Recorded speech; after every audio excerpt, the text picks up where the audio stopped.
Olá, estamos de volta com o nosso programa Interação em Pauta. Estamos falando a respeito do tema da campanha da fraternidade, superação e contra a violência. Estamos falando de cultura de paz, juntamente com o padre Oswaldo Gerolim Filho e o babalorixá Francisco de Oxum, que eu chamo carinhosamente de Pai Francisco.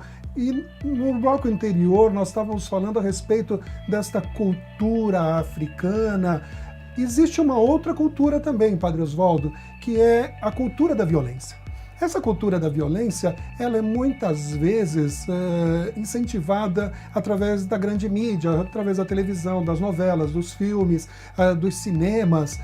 Existe também alguns pensadores, teólogos da Igreja Católica, como São Tomás de Aquino, ou mesmo Santo Agostinho, que ele fala na questão de às vezes a necessidade de usar a paz armada, com um ditado que vem de longe: se você quer a paz, prepare-se para a guerra.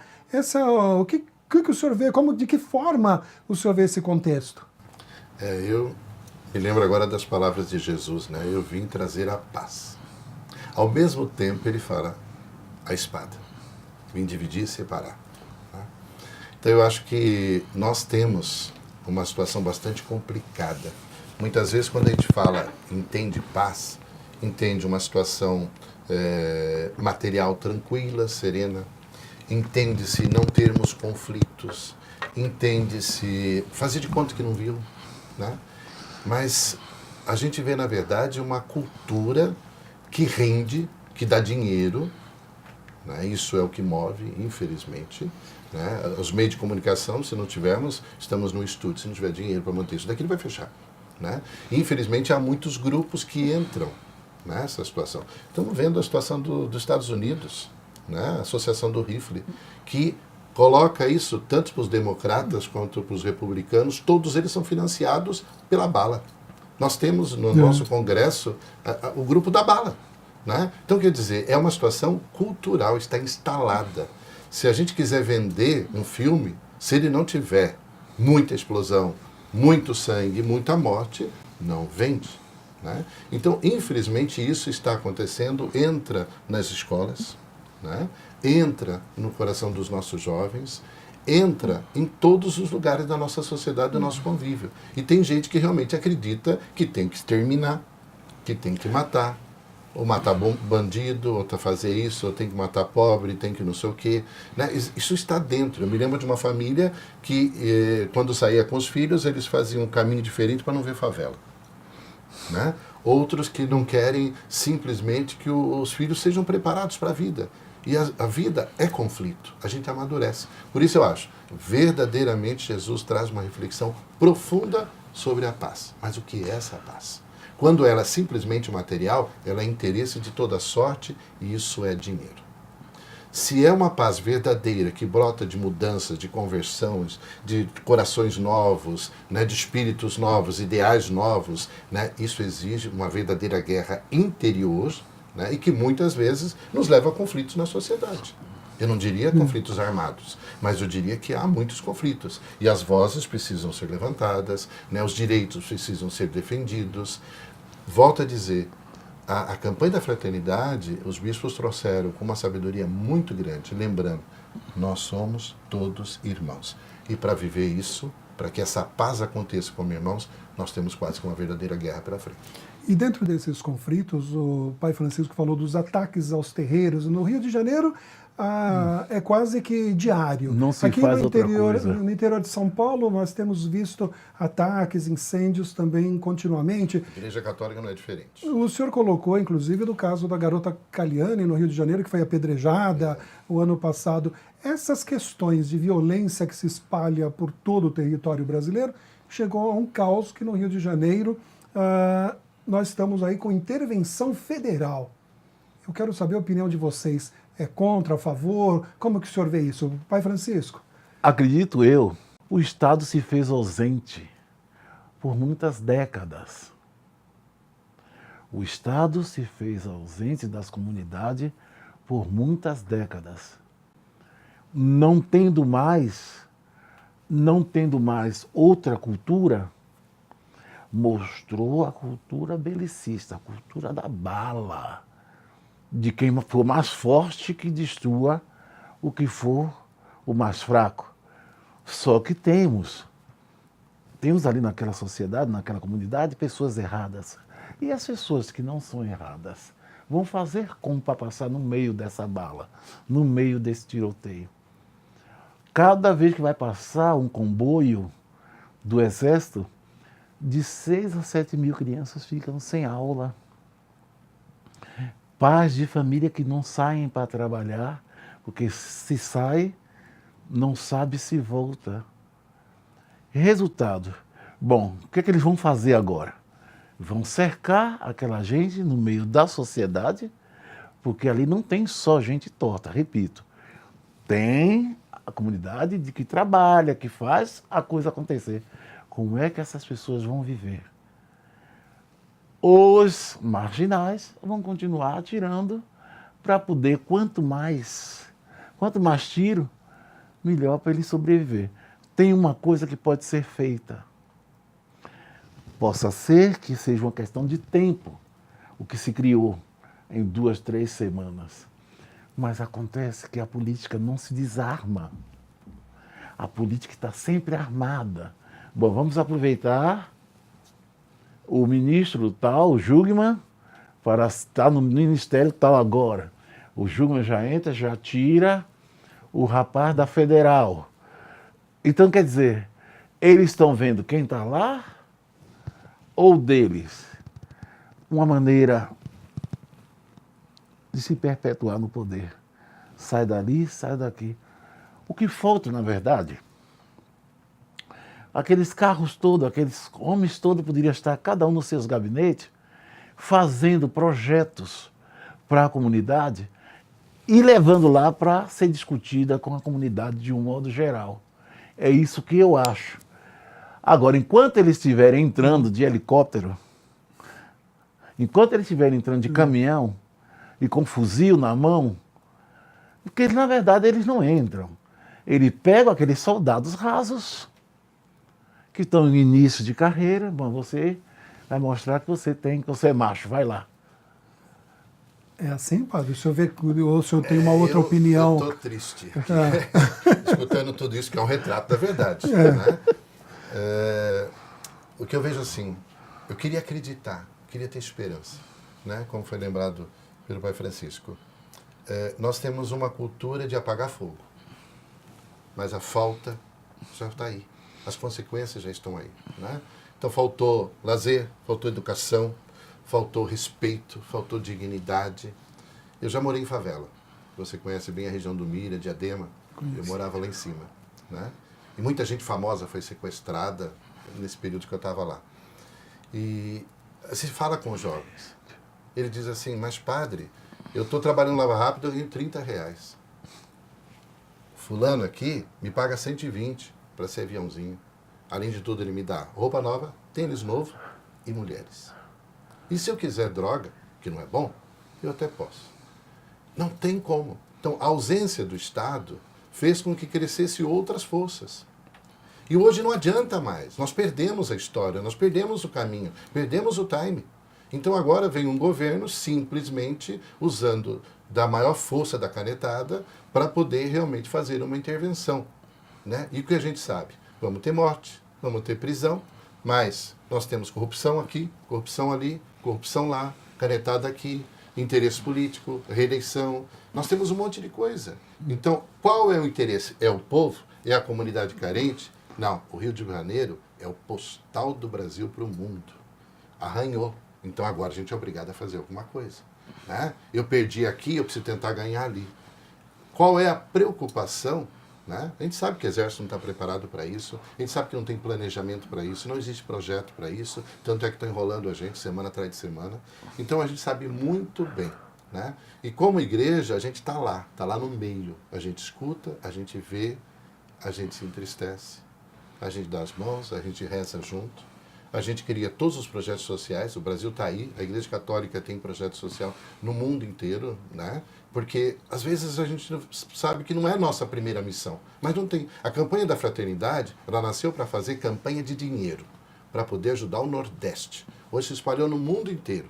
Hoje nós estamos aqui falando sobre isso, mostrando essa realidade, fazendo um retrato de tudo isso, tentando descobrir dentro e fora da igreja o que apoiar, o que ajudar, o que fazer, mas infelizmente a gente vê muitos projetos que são interesseiros e já nasceram mortos. E quanto a mim, na condição de babalorixá, nós não temos o poder.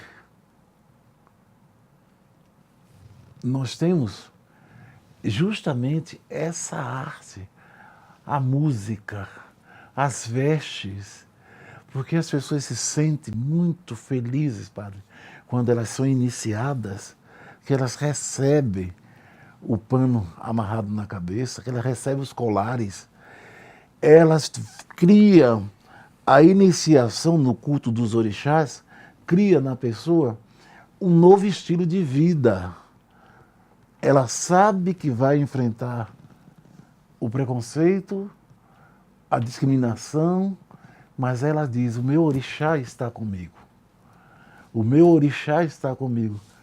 Estão cerceando as religiões de matriz africana a estar no meio da comunidade, onde tem pessoas que precisam da fé, não só a fé do candomblé, pode ser a fé cristã, pode ser a fé evangélica, não. Alguém vai lá, de outra denominação, queima aquela casa, toca fogo naquela casa, que ali são adoradores do diabo. Como aconteceu? E eu creio também, Celso, é que nosso povo tem sentimentos, nosso povo sonha, nosso povo sente. Nós somos brasileiros, somos latinos, né? E a nossa juventude está perdendo o seu sonho, não acredita em mais nada.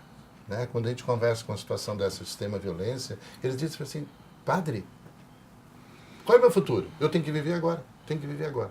Então, infelizmente, nós estamos precisando. Nós não temos tanta força na mídia, não somos acolhidos em todos os lugares. A gente sabe que quando mexe, levanta uma poeira, ninguém muito quer. Sabe, todo mundo quer estar do jeito que está, deixa do jeito que está. E a nossa cultura é isso. Não é cultura para os negros, não tem valor para os negros, não tem valor religião. Tem muita gente hoje combatendo a religião. A Europa está lá. Né? Cada vez mais se materializando mais, né? Lutando que o Estado é laico, que a gente não pode discutir nada. Nós estamos tentando fazer a nossa parte. Ele tentando fazer na religião dele, nós tentando fazer na nossa religião. O que a gente não pode é se omitir.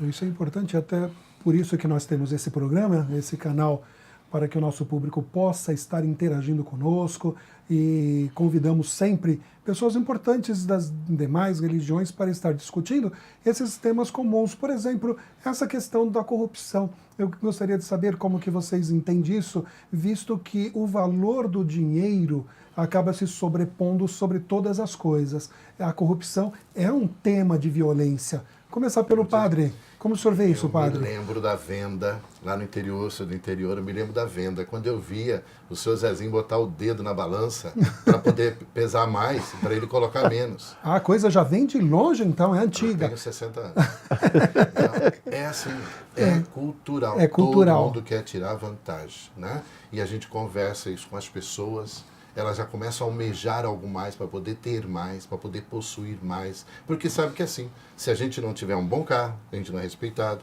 Se não tiver uma boa casa, ninguém olha pra gente. Se eu não tiver um bom seguro de saúde. Então, quer dizer, é cultura de morte. Então eu tenho que ter seguro para isso, eu tenho que ter seguro-saúde, eu tenho que ter isso, tenho aquilo. É uma indústria. A violência é uma indústria. A corrupção é uma indústria estatizada, está nas estruturas de poder, infelizmente, seja executivo, legislativo, seja judiciário, infelizmente é esta a situação. Né? E eu creio que a campanha da fraternidade, que ela é ecumênica, são 9 igrejas, você sabe disso, né? Não é só a igreja católica, são 9 igrejas, e elas se reúnem, elas conversam, elas discutem, e ela tenta mostrar um pouquinho a cara. Temos nossos pecados, mas tenta mostrar um pouquinho a cara para dizer, como é que eu vou ser cristão? Como é que eu vou ser irmão? Né? Isso pode ser que agrade algumas alas, pode ser que desagrade outras, mas eu volto a dizer, nós temos que sonhar, Jesus Cristo sonhou realmente com uma família. E isso nós temos que respeitar. Jesus Cristo sonhou com amor ao próximo, com justiça, com fraternidade. Essa é a nossa missão de todos nós que cremos num Deus, que nós possamos verdadeiramente, como diz Jesus, eu não tiro vocês daqui, vocês não são daqui. Mas aqui a gente tem que viver. Enquanto vivamos, sejamos irmãos. Pai Francisco, essa questão da corrupção, como que o senhor vê? Está instalada? É cultural? O senhor comprou doce no mesmo... no mesmo... Eu acreditei que no advento do PC Farias, no advento do Fernando Collor, na década de 80, justamente ano 86, 87, 89, com aquele Elba, eu achava que ninguém mais, porque se derrubou um presidente da República eleito pelo sufrágio popular, pela vontade do povo. E ele veio vendendo a imagem de bom moço, de... como é que se diz? Cavaleiro da Salvação. Cavaleiro da Salvação da Pátria. Quando deu aquela confusão toda na casa da Dinda, eu disse a mim mesmo, Francisco, agora, porque eu sou do Nordeste, eu já vinha ouvindo Toninho Malvadeza, rouba, mas faz. Aqui em São Paulo também a gente tem outro. Tem outro. Na cadeia agora. Eu já vinha... E rouba, mais faz, e mudou toda Salvador, fez tudo, que quanto mais fazia, mais aquilo era uma obrigação. E as pessoas diziam, ele rouba, mais faz. Ele era um deus para o baiano. Moral da história. O Elba, do PC, os trocadinhos que sobrou da campanha do Collor, não é nada do que tiraram da Petrobras. Não é nada. Então, eu acreditei, padre, acreditei, Celso, que dali ninguém mais ia pegar o dinheiro público para nada. Se enganou? Eu estou enganado. Celso, eu estou enganado. E se você me pergunta o que é que eu acho que as pessoas chegam para mim. A religião popular serve para isso, né? Psicólogo do povo. Pai Francisco, eu estou estudando. Até onde der, eu vou continuar estudando. Depois eu vou ser igual a fulano. O que aconteceu? O governador do Rio de Janeiro pegou tudo, vai de helicóptero para lá e para cá, para a prisão. Ainda está tirando dinheiro do erário para poder fazer o transbordo dele. E ele dizendo que não pegou. Mas tem jeito, sim. Tem jeito, sim. Um minutinho, Pai Francisco. Dentro da sua deixa, padre, tem jeito. Infelizmente o nosso horário está terminando. Eu quero passar a palavra primeiro para o senhor. Segura a sua linha de raciocínio. Primeiro para o senhor, Padre Oswaldo. Olhe para a sua câmera que está aqui. Diga para o nosso público, de uma forma em geral, tem jeito, tem esperança? O que é que precisa fazer? A palavra é sua. Faça as suas considerações finais. Se eu sou padre hoje, Celso, é porque eu acredito e tenho esperança. Só queria dizer que o assunto realmente foi muito gostoso, muita coisa, muitas ideias, né, muitos fatos, coisas bem concretas. O tema sobre a questão da violência, corrupção e tudo mais é empolgante, a gente ficaria aqui o dia inteiro, seria muito gostoso. Mas eu queria só terminar dizendo isso, né? Tem algo que de vez em quando eu sinto que a gente está quase afundando, eu sinto quando as coisas parecem que não tem solução, eu me lembro uma frase de Jesus que diz assim, coragem, tende confiança, eu venci o mundo. E exatamente foi pela cruz, foi na situação de morte, de extrema violência, derramando todo o seu sangue, que ele renova essa nossa esperança. Tenha confiança, coragem. E eu acredito sim, porque eu acredito no coração do povo brasileiro, eu acredito ainda no ser humano, apesar de toda essa atrocidade que a gente vê no mundo, eu ainda acredito. E tenho certeza que muitas coisas ainda vão acontecer. A gente nem sabe nem um pedacinho do que está por debaixo do pano. Mas eu acredito sim, alguma coisa está acontecendo, alguma coisa vai acontecer. O que não pode é nós nos dividirmos, é nós existirmos. Tente confiança, coragem. Pai Francisco, suas considerações. Tem jeito? Tem jeito, sim. Estamos a menos de 9 meses para as próximas eleições. Não pode ser somente eu, com 70 anos de idade, ficar inconformados. O voto é a partir dos 16. E se esses jovens não pegar os votos deles para fazer a mudança, nós temos que viver mais um pouco, e já estamos vivendo, para ver toda espécie de atrocidade. Mas ela tem fim.